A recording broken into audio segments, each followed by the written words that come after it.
Hello, everyone. I'm Cheryl Newberry, Program and Personnel Development Specialist with Oklahoma State University Extension. Welcome to day 3 of the 2026 Virtual Summer School Series, Retention Through the Employee Cycle. Thanks for joining us today. Virtual Summer School is co-hosted annually by the Southern Region Program Leaders Network, Program and Staff Development Committee, and the National Association of Extension Program and Staff Development Professionals. And today we want to introduce you to 3 different presenters. We are going to deliver this content in 2 different parts, both parts focused on burnout. The first presentation is entitled Understanding Extension Burnout, Current Evidence and Future Directions. And our presenter for this particular topic will be Dr. Matt Benge, an associate professor in the Department of Agricultural Education and Communication at the University of Florida. With that, Matt, I'll turn the mic over to you. Thank you, Cheryl. Sharing my screen real quick. Yeah, so thank you so much. So happy to be here and really talking about a topic that I really enjoy looking at and have looked at for quite some time. Again, my name is Matt Benge. I'm associate professor at the University of Florida. I'm also director of PDEC, which is our Program Development and Evaluation Center here at UF for Florida Cooperative Extension.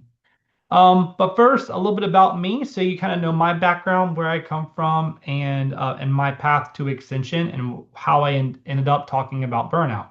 Um, I was not in 4-H or extension growing up, knew no idea what it was, and I was recruited to go into extension in college. One of my mentors said, "What do you know about 4-H?" And I said, "Absolutely nothing." And then he said, "Just do what I say." Because I had a passion for working with youth and working with people. And so I did that, and it was probably one of the best random decisions I ever made because I had no idea what I was getting myself into, but I love it. Spent some time as an extension agent for 4-H for 7 years here in the state of Florida, while I worked on my PhD, and I've been in my academic department for about 11 years now. But even so, I have a three-way split between teaching, research, and extension. And extension is about 2/3 of my job, and the majority of my work is training and onboarding our new extension professionals that are hired in our state. I received all 3 of my degrees from the University of Florida, and my thesis and dissertation work from master's and PhD are focused around agent competencies and relationships and leadership development between directors and agents. And I loved my job when I was an extension agent. The hardest part of the job for me was in my 3rd year. And I really understood the program. I knew what I was working on, but I was trying to do all the stuff. I was trying to be everything to everybody at all times, answer all email, phone calls, get things back in a timely manner, trying to expand the program, do all the things, and I was just crushing myself. I was coming in on Sundays to prep for Monday, which is not healthy. Do not do that. At some point I realized I'm killing myself and I'm killing my extension career because I'm burning myself out. And so um, when I started working my PhD and even now, I look at a lens of how can we help extension professionals be better, be foundationally stronger. How can we help them build more competence, build more resilience, and in return be more effective in their role. So that's kind of my lens for my work and through what I want to talk about here today with you as well. And yes, that is me on the right side, looking very fresh, young, and not what I am today. So we all know the importance of the extension workforce. We all work in extension or no extension in some capacity. The workforce is really the heartbeat of the extension organization. The capacity of our employees, whether they be support staff, program assistants, paraprofessionals, extension agents, extension educators, state specialists, administrators, directors, supervisors, specialists, everything under the sun. The workforce is what we do. People are the majority of what we do. The majority of funds and extension go to people. Um, but we may or may not do a good job taking care of our people. We tend to hire folks and letting them do the job and really don't provide a lot of support mechanisms and protective factors to help them be successful for the long period of time. So a lot of today is going to talk more about what that looks like. How can we do a better job of that? And all those sorts of things. My ninth grade biology teacher, when we were ninth grade biology, we talked a lot about definitions of biology and all those things. And he said you cannot define a word using the word you're trying to define. So we can't use like burnout in the definition of burnout. So when we think of burnout, like what is burnout? Maslow, there's a few different definitions out there. Maslow and Jackson, which are the kind of burnout gurus, go-tos on the research side, define burnout as a syndrome of emotional exhaustion and cynicism, and that occurs frequently among individuals who do people work of some kind. If you look at the World Health Organization, they factor in the word stress into their definition. Either way, it's a syndrome, right? It's something that we experience, that we gain, or it can go away. Related to these three items of what Maslow and Jackson call emotional exhaustion, depersonalization, and personal accomplishment. Those three kind of domains or constructs, when pulled together quantitatively, kind of define what burnout can or cannot look like. Emotional exhaustion, we all kind of have an idea of what that is just by the title, right? You're feeling exhausted with yourself, with your body, with your feelings, and not really able to give all yourself or as much as maybe what you need for the individual task. Depersonalization is where you start to have really kind of negative feelings towards yourself as a professional and yourself towards others, your clientele, and yourself towards the organization. You're starting to create a barrier or a gap between yourself and the work that you're doing. And then personal accomplishment, the negative side of that is not feeling accomplished in your work, right? I'm not having an impact on my community. On the positive side, it's I am having an impact. I am doing a great job. I am feeling personally satisfied. Maslow and Jackson argue that we see high levels of burnout in an individual when there's high emotional exhaustion, high depersonalization, but with low personal accomplishment. So they're feeling exhausted and tired, not able to give. They're creating barriers between themselves and their own identity as a professional, the organization, or clients, but they have low feelings of accomplishment. And so we want to kind of reframe that to have low levels of exhaustion, low levels of depersonalization or cynicism, and high levels of personal accomplishment. And we'll talk a little bit more about that as we go. And then burnout also has a strong connection to things like stress, fatigue, job dissatisfaction, and mental health. There has, in the extension literature, which we'll get to, there hasn't been a lot of discussion about how those four areas interplay with burnout, which we'll talk a little bit more later. But they're all kind of connected to the ideas of feeling burnout. If someone feels burned out, they probably are feeling stressed. They're probably fatigued. They might have job dissatisfaction. They might be dealing with some mental health situations. And so we want to think about that in the grand big picture of what burnout is. What does the extension research tell us about burnout? Well, there's quite a few studies out there on burnout, but really not as much as you would think. A lot of the burnout that we see in the extension literature is what we consider a cross-sectional, meaning it's using typically survey research to look at things at one point in time and describing a situation or describing the levels of what burnout might be at a situation. And which all those things are great, but it's not really helping us do something about burnout. It's not helping us understand why things are happening, the effect or scope or the impact of burnout on our employees or our organization. So we want to kind of have a shift between looking at things more descriptive and reactive, and how can we move to being more maybe proactive in our approach to burnout? We don't need to understand burnout more. We need to know why it's happening. We need to know the factors of why it's happening and what's leading to high levels or moderate levels of burnout, and to understand what prescriptions or interventions can help alleviate or minimize burnout as we go. And like we said, there's gaps. There's really limited longitudinal research within the extension literature on burnout of our workforce.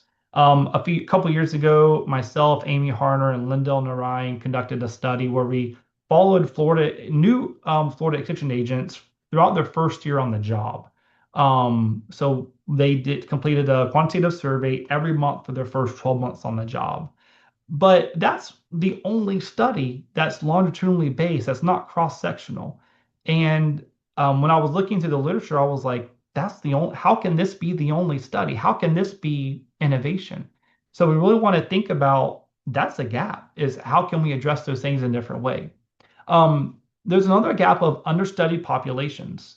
We tend to think of the extension workforce in research that's been done kind of in two sections. We think of early career extension agents, and we look at that demographic and that audience. And then we typically look at programmatic areas of our extension workforce. Those are the two big areas. And I'm not saying there's not others. Those are the two big areas. And there's a lot missing. There's a lot related to gender and race that's missing, sexual orientation that's missing, different career stages is missing. And even there's a lot out there that's missing related to whether or not someone has a background in 4-H or extension prior to the job.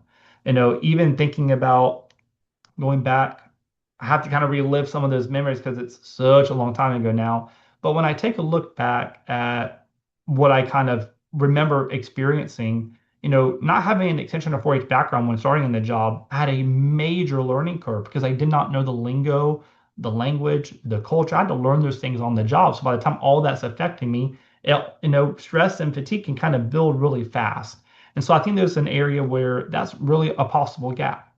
There's also measurement challenges that's in our current extension literature. Majority of our research typically is concentrated and conducted in individual states.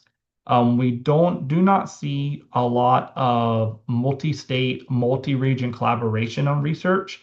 And so by having populations of 200 individuals take part in a study is great, but that causes measurement challenges and really quantitatively shrinks the impact of what that research and that study could actually achieve.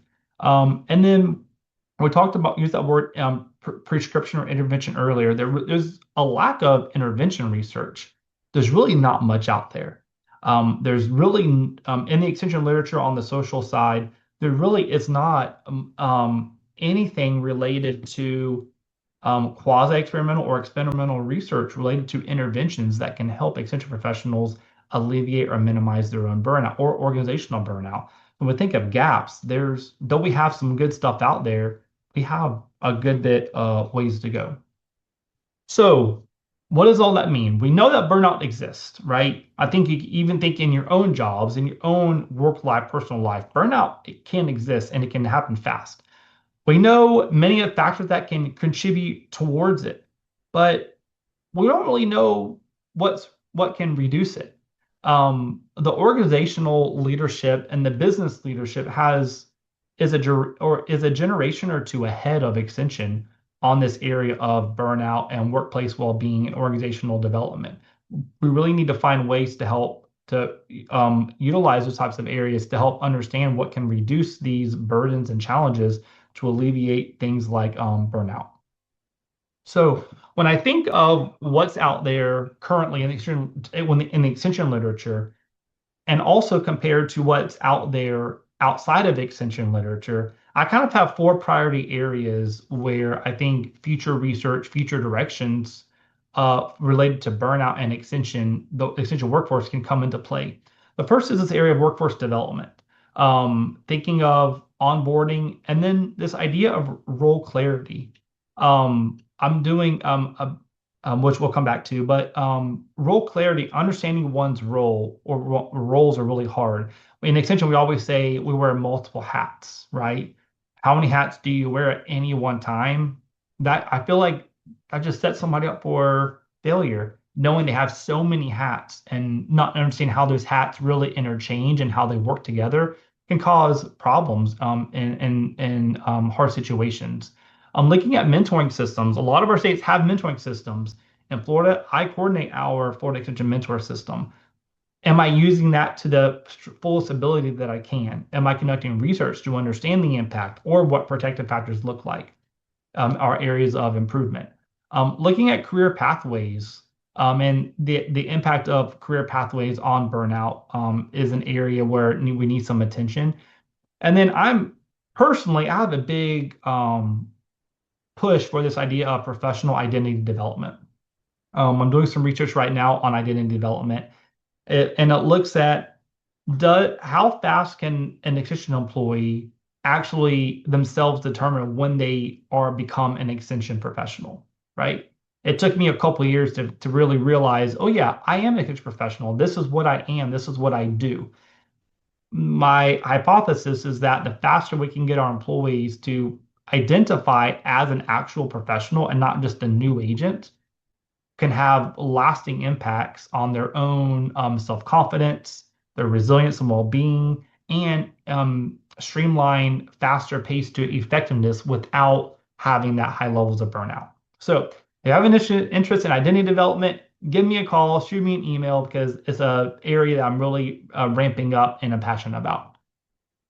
The second priority is looking at organizational systems.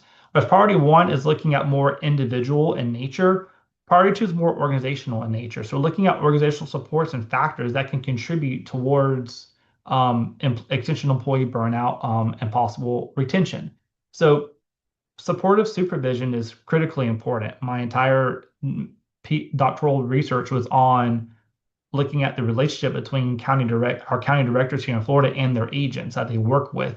And I think back in my time as an extension agent, I had an amazing county director, and even to this day we have a great relationship. But I'll also look back at others who I started with that did not have a good relationship with their own county director, and how much harder of a job it was for them. So how can we streamline this area of providing supportive supervision and positive relationships with those directors to help alleviate and minimize burnout? Looking at workload management. Now there's workload management, but then there's also the idea, which I don't have written down, of overload. There's two facets to this. You have this extension professional. How much is this extension professional putting on their own? How much are they taking on their own without appropriate supervision? And feedback. But then the other side is how much is being given to them to do. And both of those pieces together work independently, but then could potentially have lasting impacts when they're pulled together. If you have someone who's trying to do a lot on their own, but then is given a lot of tasks at the same time, is kind of like a heated mess where really it can blow up in their faces.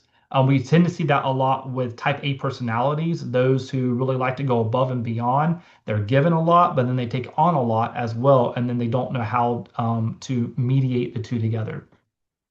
Recognition systems. Every state has some sort of recognition system, but is it working? And that's the key. Like, is it working? How often do we self-evaluate our own systems to see, are they actually being effective? Are they doing what we want them to do, or are we going through the motion? That's a big question to ask. The next one is flexible work arrangements. Prior to COVID, it wasn't a major issue. But since COVID-19 has placed significant barriers and burdens on systems and on its people. And looking at flexible work arrangements, do they possibly increase retention? Do they decrease burnout? Taking a look at that can be helpful. And then this idea of being psychologically safe. I was fortunate that I was an extension agent in the same county that I went to the University of Florida at. So I already had a network in the system. But when we think about when we hire a new employee and they move across the state or they move across the country to work at an institution or a county office or in a community where they may not know anybody, how can we help them feel and be safe, right? Not just like physically safe, but mentally safe, physiologically safe, all those pieces of the puzzle. A lot of times we want our agents to work in the counties that they're hired to work for, but then they may not have any resources there if they were to move there. So thinking about the broader picture and what does it mean to be psychologically safe and how does it affect all these pieces of the puzzle. Priority 3 and 4 is focused on resilience and then innovation. On the resilience side, we have both individual, team, and organizational resilience. I think individual resilience building is important, but that's kind of what we're talking about. But one thing we don't talk a lot about is team resilience, is when we have small working groups that rely on each other completely, what does that look like and does that increase or decrease the amount of burnout somebody has? Organizational resilience is an interesting one because just like how an individual ebbs and flows with how they may feel about burnout, so can an organization as a whole. And we typically talk a lot about resilience and well-being on an individual level, but we don't really talk about organizational health and organizational well-being. So I think there's a big area for increased attention and resources to understand. And then this idea of protective factors is what systems and what factors can we put into place that can actually have an impact? If we update and modify our recognition system, we need to have a plan in place to self-evaluate to see is that having the effect that we want, or are we just adding fuel to a fire that we don't know if a fire is even there, or if it is there, is it getting bigger? We don't really know. So having a look at that and being able to self-assess and self-evaluate is really important. And then the fourth priority is really tied to research innovation. It's really more less on the context of actual extension and more on the content of how we're actually doing the work that we're doing. So looking less cross-sectional, more longitudinal, being able to track and follow individuals and groups of people over a period of time, that is really the only way to know if our protective factors we put in place are actually working. So we can't really research those things if we aren't conducting longitudinal really research.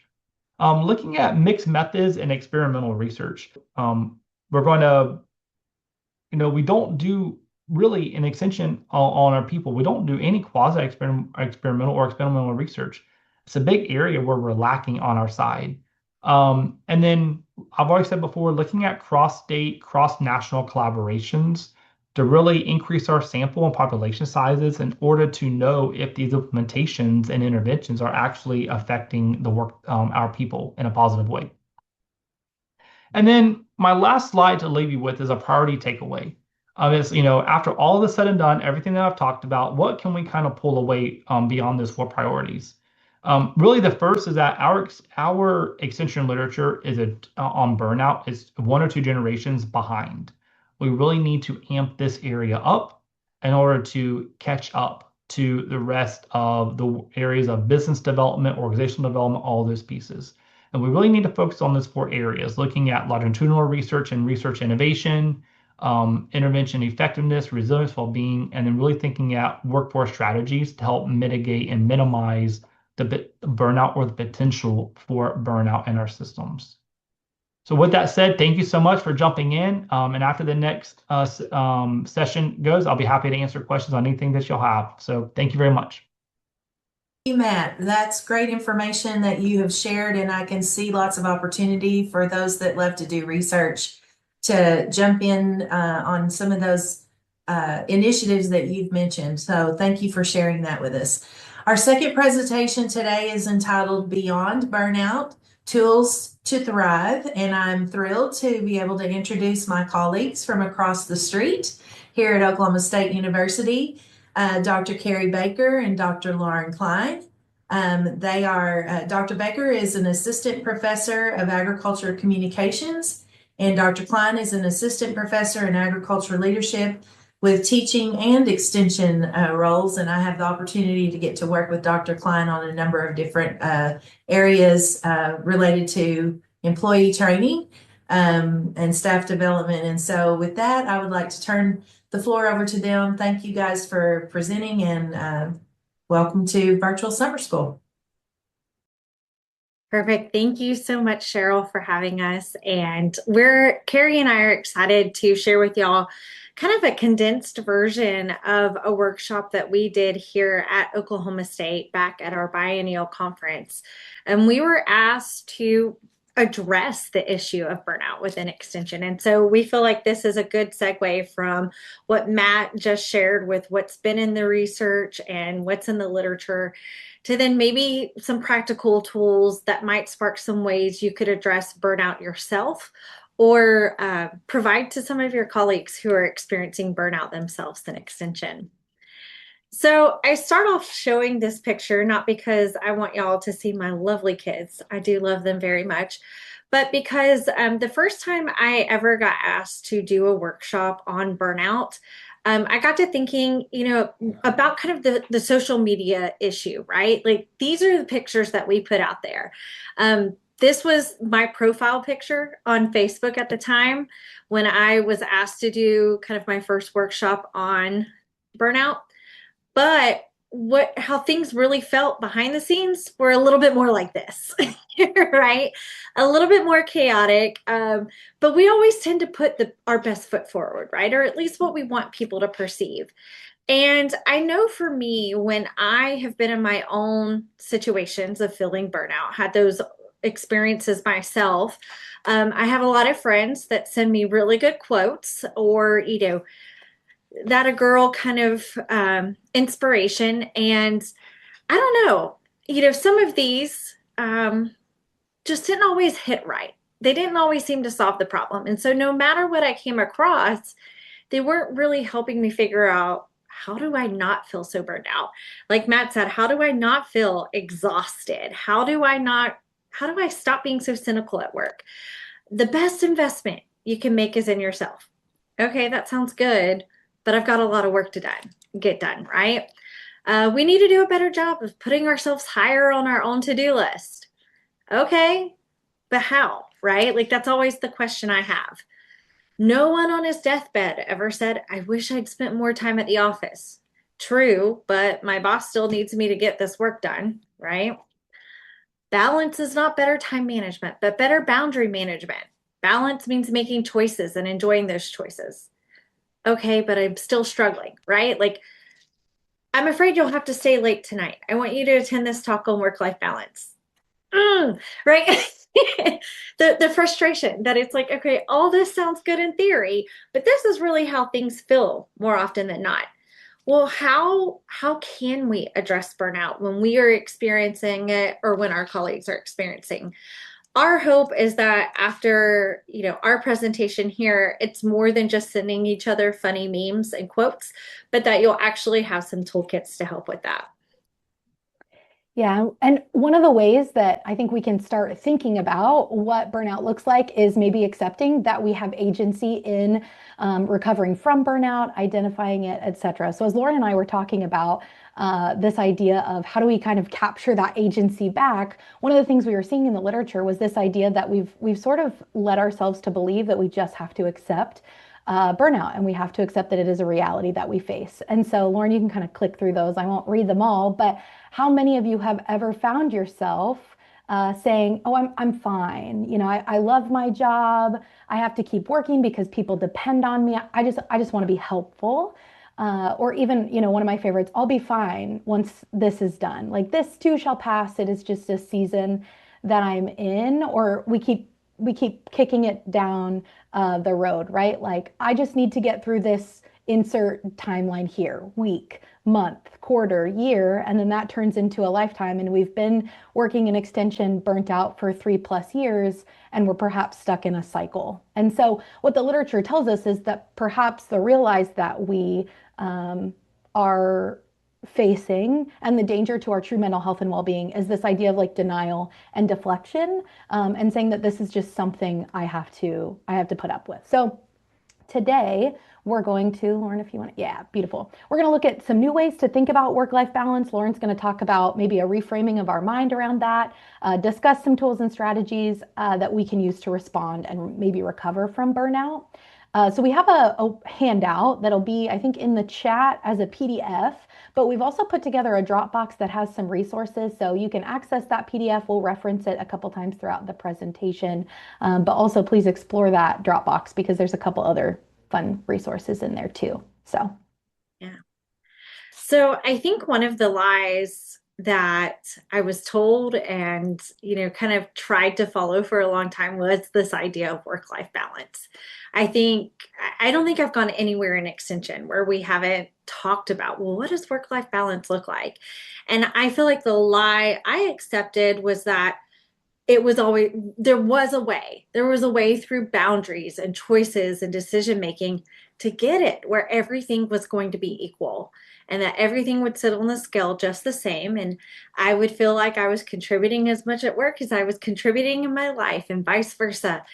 And I was sitting on a very different webinar. This was several years ago, and it was a conversation about work-life balance that completely reframed it for me. And the person said, we have to admit that perhaps this is one of the lies we tell ourselves, is that we can even accomplish work-life balance. And they brought up this idea of sound waves. And the question that they posed to us that I now pose to you is, what if we started to think of work-life balance more as work-life waves? And so what you'll see here are these different color lines that are different sound waves, right? They have different frequencies. And so you see that red line that maybe the ups and downs aren't quite as high or quite as deep, but again, still accomplishes and goes along the same path. Then you see the purple line down at the very bottom, a much quicker frequency, but the same height and depth, just a little bit quicker. And what this person was ultimately trying to get us to think about is that we're never probably going to have a time where work and life are perfectly balanced. Work may be up, life may be down, but we're going to have a time and space where they become opposite. What to me was the most refreshing about this reframing was that it got rid of the expectation that maybe I'd been putting on myself that I had to operate then at the same frequency as someone else. You may be a yellow liner where you would prefer for kind of your balance or your wave to be a little bit more stable, the ups and downs, longer periods of time in between. Maybe you operate really well at that purple frequency. You're okay with the quick ups and downs, a lot of going on at work, but then a lot going on at life, back and forth, back and forth. Only you know that sound wave that works best for you, where you feel the most comfortable. And for me, just this visualization and reframing has really helped me ultimately give myself more grace to say, hey, this is a work season or this is a life season. Hey, I'm operating at too high of a frequency for what I can prefer. I may have a colleague that can operate that way, but not me. I prefer things to be a little bit slower. And I feel like it's giving me that latitude to be able to ask for what I need to live the life that I want to live. And so, this is really one of those first things we want to present to you is let's kind of throw work-life balance out the door and let's think of it more as a work-life wave. So how high and low do you want your sound wave to go? How fast of a frequency would you prefer to be operating at? And then I think once we shift our mind to thinking about it in a wave format, I think we can go a little bit granular and zoom in and say, rather than thinking about it holistically, maybe there are some very specific things that I can identify or control that are contributing to that burnout. So, a quick check-in that we would encourage you to think about is looking at these different facets of your work life, and thinking about how much stress you experience from these 6, what we're calling factors of burnout. So your workload, the amount you have on your plate, your values, like how you're connecting with your work at a deeper level. Matt mentioned that earlier. If there's conflict, if I'm not feeling that impact, that can cause stress on us as well. How am I feeling from a reward standpoint? Am I being rewarded, whether that's internally, externally, financially, or socially from the people that I'm working around? How much control do you feel like you have autonomy at work? Is there a conflict there? What does fairness look like, either in your roles or, again, with your workload? And then your community. How are you feeling supported? How do you feel like is your entire community, are you and your entire community burnt out? And that's creating kind of this organizational or team burnout that's contributing to that. So thinking about how you might experience stress in those areas. You'll see on the handout, we have places if you want to later afterwards to mark some numbers in there and tally them up. Not to just see the larger number, but to also think about maybe the factors or the areas that you're experiencing the most burnout so that you can start to identify those like individual sources of stress that are perhaps contributing to your feelings of burnout so that maybe we can use that as a leverage point to think about here's some areas where maybe I can start first, some places I can start first. And then once we've kind of identified those sources, looking holistically at how that's impacting you and your life and your well-being. Matt had mentioned a couple of these already, but we often identify that burnout manifests in 3 ways. So this idea of exhaustion, and then cynicism, like that exhaustion then ultimately turns into kind of bitterness or resentment. In the literature, it says that this is that turning point. That's that turning point where burnout becomes temporary and starts to become chronic or long-term, and then starts to impact us in a lot of different ways, personally, but also at work. Because at the end of the day, when we're exhausted, when we're cynical and frustrated that the impact we're having isn't a productive or impactful one, then we start to become ineffective at our job. So to Matt's point, this absolutely is an organizational issue because when we're ineffective, that's a domino effect on being able to achieve like organizational goals and just live a healthy life. Burnout, I think, affects everyone differently. So that's something too that Lauren and I kind of wanted to touch on is some people might say, oh, well, I'm not experiencing it as badly as XYZ person because I'm not feeling this way. I'm not experiencing this symptom. But I think you know your body best. And so being able to listen, identify to some of those sneaky signs of burnout can help us catch it a little bit earlier and perhaps try to intervene. Or, one of the things that Lauren and I talked about in our last presentation was maybe you're not experiencing this, but perhaps a colleague is. And so knowing all of the different diverse signs of burnout can help you say, hey, maybe I need to step in, intervene, and just like give some support to them. So whether it's emotional and mental, physical, or behavioral, more long-term, these are some things to look for. So general irritability, fogginess, loss of interest in activities is when we really start to get concerned, and just overall feeling overwhelmed. But consistent physical symptoms, also pretty concerning. So things like persistent fatigue, aches and pains, trouble sleeping, frequent illnesses when our body isn't working the way that it's supposed to. We're not able to kick off some of those other diseases as well, is perhaps a sign that our immune system is lowered because of chronic burnout, which is really concerning. Changes in appetite, and even just like digestion and stomach issues. So listen to your body because perhaps there are physical things going on, but likely that's also signs of burnout. And then especially concerning as well is when we start to withdraw from the people and the things that we love to do, maybe escaping from work or those folks. And then just further procrastination, which is a cycle that we think about when we think about this idea of ineffectiveness at work. And then it creates kind of a compounding effect that we feel like we can't escape out of. And so we want to try to avoid that. So I love that one of the priorities Matt mentioned was kind of this next step that we need to take in research, because I think even in extension literature, but just burnout literature as a whole, everyone agrees burnout's happening. Even if people aren't experiencing it now, they're going to. So we do need to kind of stop asking the question of, are people burned out? Because resoundingly, the answer is yes. And so more the question is, what do we do? What's causing it? How do we get here? What do we do after people have vocalized that they're experiencing burnout? There was a fascinating study that was published in 2023 that was conducted during the second year of the COVID pandemic. So Petrie et al., they were out of Australia.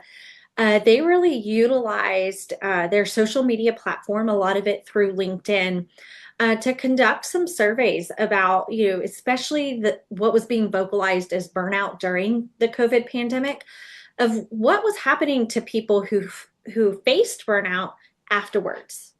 What were those next steps? And then what were the results of that?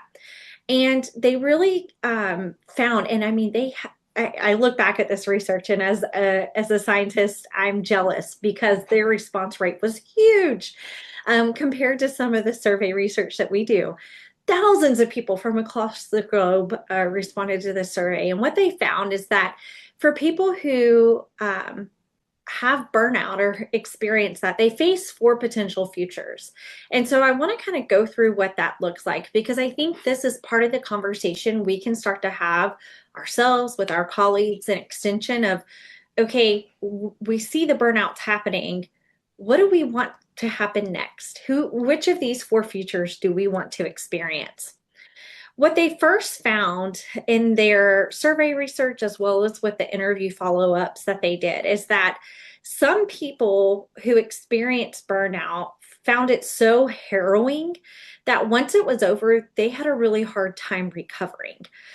These were the people that essentially we would say they kind of succumbed to the burnout. In a lot of ways throughout the interviews, they were experiencing forms of PTSD, post-traumatic stress disorder, and that it lingered with them.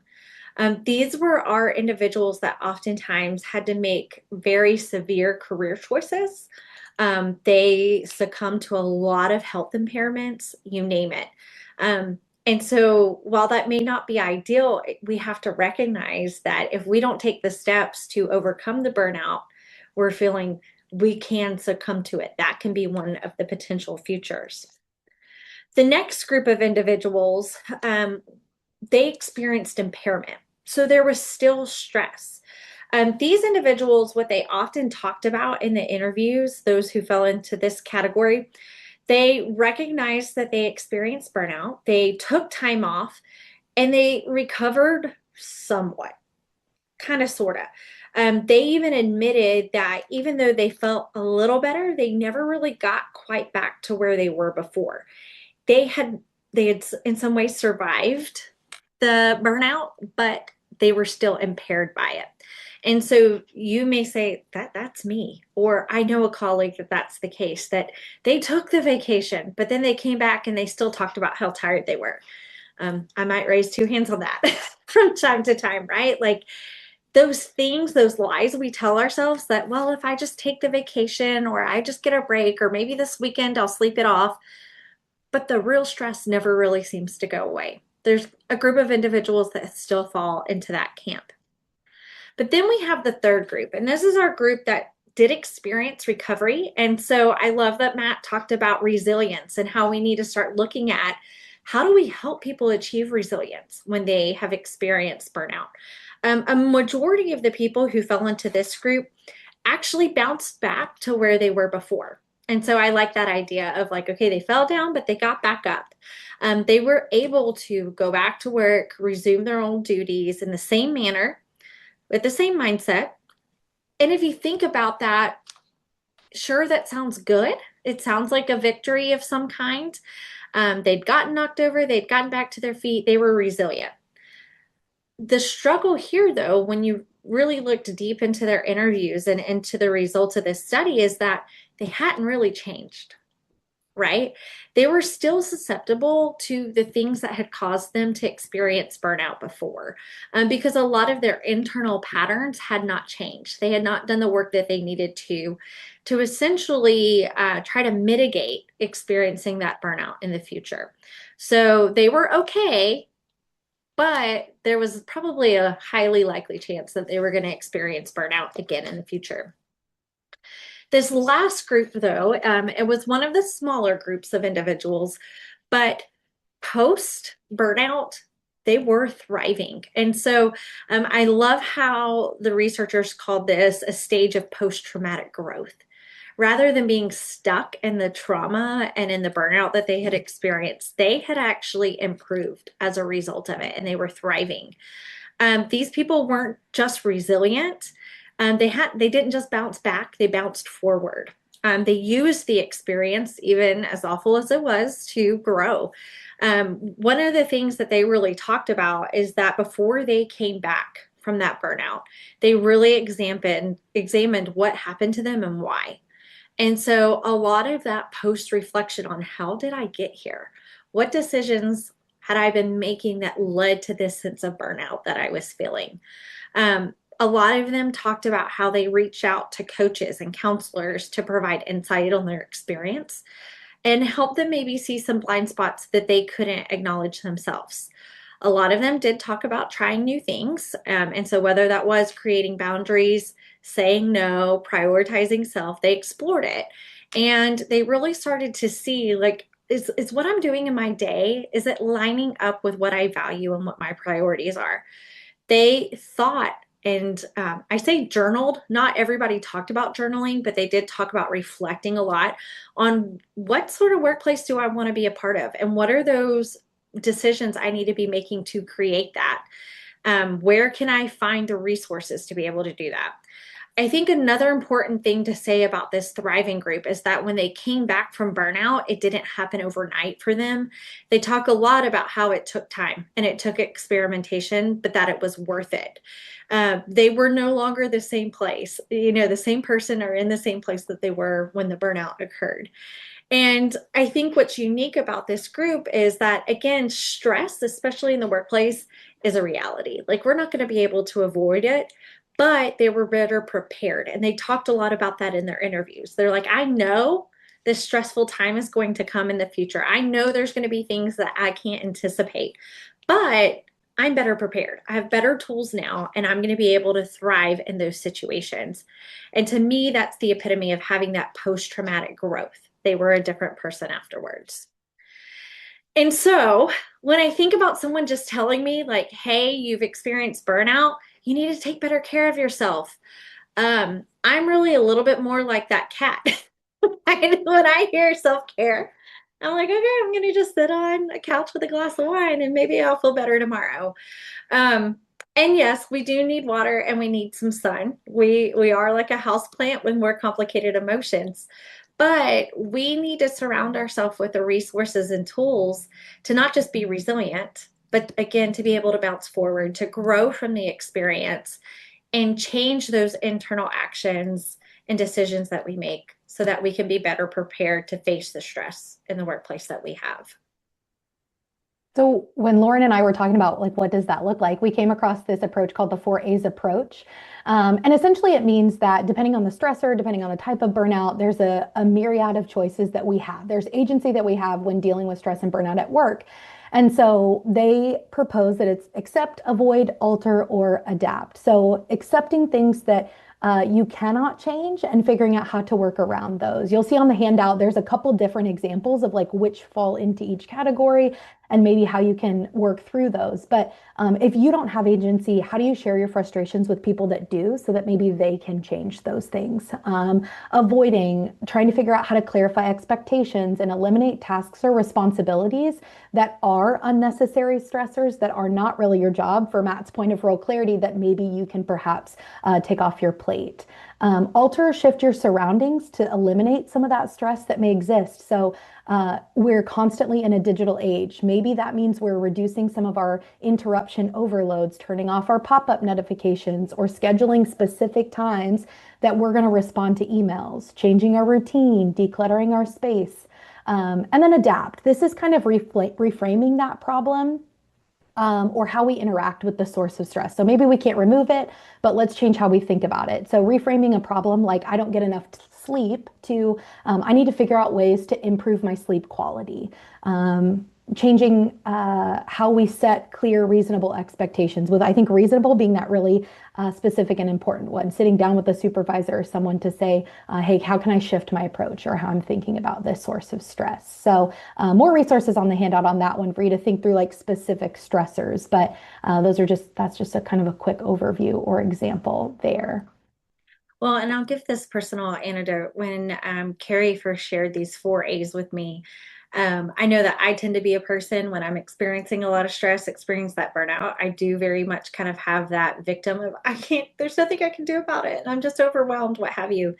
These 4A's give me a chance to just stop and think, what do I have control over? What do I have agency to do? And it's helped me move forward, even if I'm still feeling that stress. So it has been very helpful to me personally.